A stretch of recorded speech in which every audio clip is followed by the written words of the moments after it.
Saudara-saudara pemirsa dimanapun kita berada pada saat ini, di edisi video hari ini, tentu kabar baik dan sehat selalu. Salam unik edukasi kepada kita semua pemirsa dimanapun kita berada, dalam senantiasa boleh menyaksikan channel ini pada saat ini dalam kondisi apapun itu, baik itu berupa video kehidupan sehari-hari, materi-materi edukasi dan tutorial, maupun video yang lainnya. Terima kasih atas dukungan dari pemirsa UDK Education Channel, subscriber, like, komentar dari semua atas channel ini. Semoga bisa selalu memberikan yang terbaik untuk kita semua. Baiklah, pada edisi channel hari ini kita akan selamat siang dimanapun kita berada pada saat ini. Selamat pagi, siang, sore, malam, apapun kondisi kita saat mendengarkan video pada saat ini. Kita belajar dari materi kita pada saat ini, yaitu tentang revivalisme dan pietisme di dalam gereja. Itu kita lihat mulai dari pengertian ya. Nah, pietisme itu berasal dari bahasa Latin atau pieta atau pietis yang artinya kesalahan ya. Kemudian di Belanda dan di Jerman disebut pietisme. Kemudian di Inggris dan Amerika disebut revival yang artinya dihidupkan kembali. Jadi, gerakan pietisme dan revival berarti paham dalam gereja yang menekankan kepada kesalehan hidup, di mana paham ini ingin menghidupkan atau membangkitkan kembali kehidupan rohani dalam gereja yang dipandang mengalami kesuaman atau terasa dingin, serta kelesuan pada masa tersebut. Kemudian kita mulai dari latar belakang. Itu muncul pada abad ke-17 dan ke-18 yang berpusat di Belanda, Jerman, dan Inggris. Dan penyebab munculnya aliran ini adalah sebagai reaksi dari beberapa kalangan dalam tubuh gereja Protestan yang prihatin atas kesuaman dan kelesuan yang terjadi dalam tubuh gereja. Kemudian adapun penyebab kesuaman dan kelesuan yang terjadi pada tubuh gereja saat itu adalah karena pengaruh gerakan pencerahan, rasionalisme, sekularisme, dan teologi liberal yang menyerang paham-paham pokok dalam kekristenan. Ya, bisa dibaca di situ apa yang diserang, misalnya ketuhanan Yesus, kemudian kisah Alkitab, mujizat, dan lain-lain. Dan nampak dari pencerahan ini menjadikan khotbah di gereja banyak yang hanya memuaskan logika atau pemikiran rasio manusia belaka, tidak lagi menyentuh aspek jiwa dan rohani manusia. Kemudian konsep teologi menjadi dingin dan menyimpang dari cita-cita reformasi. Kemudian demikian pula orientasi hidup warga jemaat ditujukan semata-mata untuk urusan dunia ini saja. Kemudian agama dipandang sebagai perkara biasa saja, yang memang masih ada, tetapi tinggal secara lahiriah semata. Kehidupan agama tidak lagi menggerakkan hati dan kurang dipraktekkan dalam hidup kekristenan mereka sehari-hari. Dan berdasarkan pada situasi tersebut, maka gerakan pietisme ini berusaha untuk memberantas kesuaman tersebut dan berusaha membina kembali kehidupan dari rohani jemaat pada saat itu. Ya, jadi cita-cita dan pengajaran gerakan pietisme itu pada dasarnya sama dengan cita-cita para reformator gereja, yaitu Luther dan Calvin, dan juga tokoh-tokoh reformator yang lain ya baik itu Zwingli ya, yaitu ya tentu agar anggota-anggota gereja itu sesungguh-sungguh percaya dan hidup dari pengampunan dosa yang telah dianugerahkan Allah dalam Yesus Kristus, dan melakukan apa yang diperintahkan oleh Allah kepada manusia. Kemudian siapa tokoh-tokoh di Pietisme dan Revivalisme? Itu yang pertama di Jerman, yaitu Philip Jakob Spener. Itu adalah seorang pendeta berkebangsaan Jerman, dan ia sangat keberatan terhadap pola dalam gereja Lutheran pada masa itu.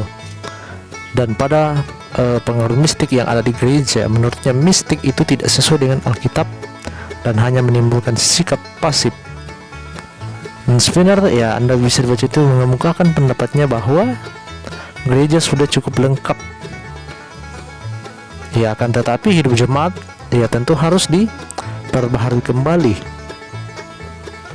Ia memberi tekanan pada pelajaran Alkitab yang harus dipraktekkan oleh jemaat. Pandangannya tertuju itu kepada kesalehan hidup yang lebih besar daripada pengetahuan.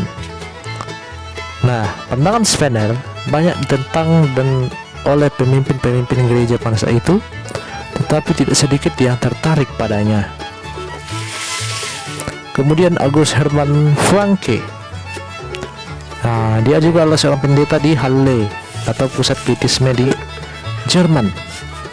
Ia seorang pendeta yang cakap, yang mau untuk melangkah lebih maju lagi dari sebelumnya.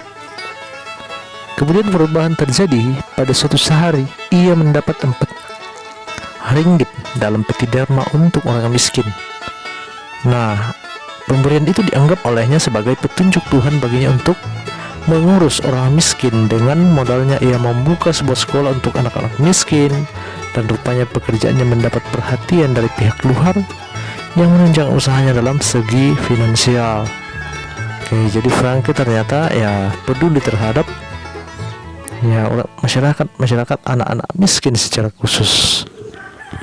Kemudian dari segi rohani, Francke mendirikan sebuah perkumpulan. Nah, dia mendirikan lagi perkumpulan untuk menyiarkan Alkitab, yang akan mengusahakan penjualan Alkitab dengan harga yang sangat murah, agar Alkitab ini bisa dimiliki oleh setiap anggota jemaat.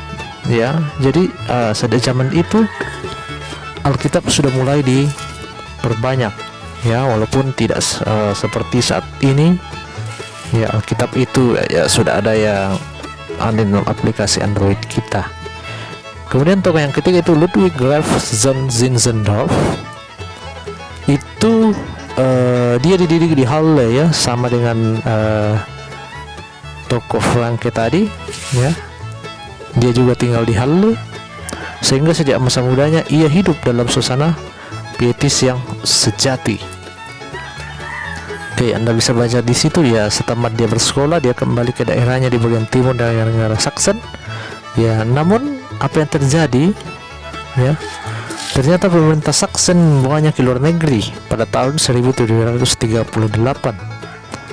Karena apa? Ya, dia membuat suatu persekutuan gereja dan sosial yang bernama Herrnhut atau perlindungan Tuhan. Dan menurut jiwa dan tujuan dari pietis, ya. Dan itu dipandang oleh pemerintah Saxon, ya, sehingga didesak oleh gereja Lutheran, maka pemerintah Saxon membawanya ke luar negeri. Kemudian ya dia mengunjungi banyak negara. Ya, pada saat dia dibuang, dia mengunjungi banyak negara untuk mengajarkan paham Herrnhut, ya, bagaimana paham perlindungan Tuhan yang mendapat sambutan baik dari orang-orang di mana dia berada. Kemudian Vola dan Francke dan Zinzendorf itu memang berbeda, ya. Kalau Francke berfokus pada pemeriksaan hati yang cemar dan berdosa, Zinzendorf itu lebih kepada kerajinan dan usaha untuk mengabarkan Injil. Dan mereka berjalan dengan iman mereka ketika akan melakukan PI. Nah, kalau di Inggris ada John Wesley dan Charles Wesley. dan mereka berdua adalah pendeta gereja Inggris, namun mereka merasa kehidupan rohaninya hampa dan kosong, sehingga melalui pembacaan roh mereka mengalami pembaharuan rohani. Ya, mereka melebar khotbah di mana-mana, sehingga khotbah mereka itu ya kurang lebih 40.000 buah. Mereka juga prihatin dengan kondisi gereja di Inggris. Kemudian ia juga menghabiskan orang-orang awam menjadi pendeta, ya. Di situ dia menghabiskan. Dan disinilah awal berdirinya gereja Metodis. Nah, apa penekanan ajaran pietisme? Nah, bisa kita lihat di sini ada beberapa, ya. Iman itu berpusat pada Alkitab, bukan pada ajaran atau dogma gereja. Kemudian pengalaman khas dalam kehidupan Kristiani. Kemudian pengungkapan iman secara bebas melalui nyanyian, kesaksian, dan semangat menginjili.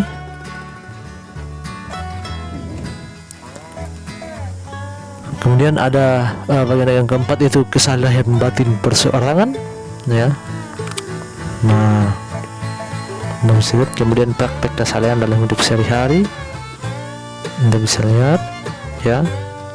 Kemudian kebiasaan beraskese, ya, akhirnya artinya dia anti terhadap dunia.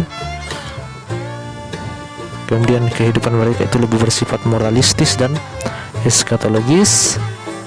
Kemudian organisasinya berupa konventikal atau perkumpulan kecil dari orang-orang pietis yang saleh, ya.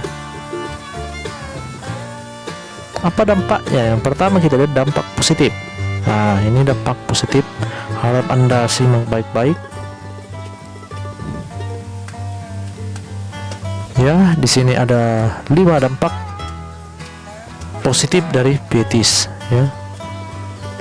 Yang pertama, kedua, ketiga, 4, dan kelima. Kemudian dampak negatif dari aliran pietisme ini itu ada pertama, 2, 3, 4, ya. Di situ ada 4 aliran pietisme yang bisa Anda simak, ya. Bagaimana? Maaf.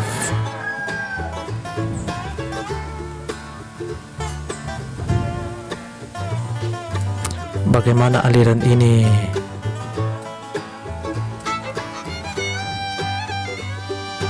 ditimbulkan oleh aliran pietisme, itu apa dampak negatifnya, ya.